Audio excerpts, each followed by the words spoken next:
Inverterlik bor, bez inverter bor. O'p bilan. Qarang. Tushib ketdimi?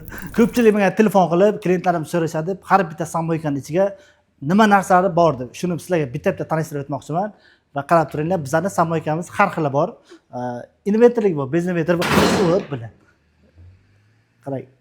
Qarang, inverterligimiz mana bunaqa chiqadi. Bu inverterlik varianti oddiy обычный samoykaga qaraganda 200 dollar narxi farq qiladi. Mana busi oddiysi. Bu puskatilma ishlaydi. Bunga tokni kam ko'pligi farqi yo'q. Ishlayveradi qanaqa bo'lsa ham.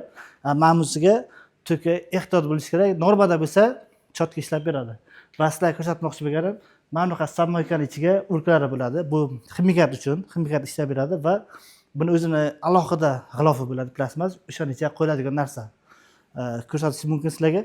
Qarang, samoyka mana shu turishda olib boriladi va buning ichiga mana bunaqa narsa ulka shuning ichiga turadi va motori, pompalari har xilidan bor. Keyin pisaytdan o'zlaringiz kelib tanlab olishingiz mumkin. Har bitta samoykaning ichida bitta motor, ulkalari va pisaytlari bo'ladi, pult upravleniya va uстановкасы O'zbekistonda любой joyga olib borib o'rnatib beramiz. Va kimga qanaqa apparat kerak bo'lsa, bemalol kelib tanlab olishingiz mumkin. Bizning joyimiz Toshkent shahrida va apparatlarimiz bor. Pult upravleniyasi rossiyskisi bor. O'zimizda sborka qilingani bor. Rossiyskiga faqat zakaz berish kerak bo'ladi. Bu 1 oy oldin aytishingiz kerak bo'ladi. Buni ko'ring sal boshqacharoq. Mana bular hammasi o'zimizda bor, malichida bor. Qaysi birini xohlasangiz o'shani olib borib 3 kundan 4 kungacha o'rnatib beramiz.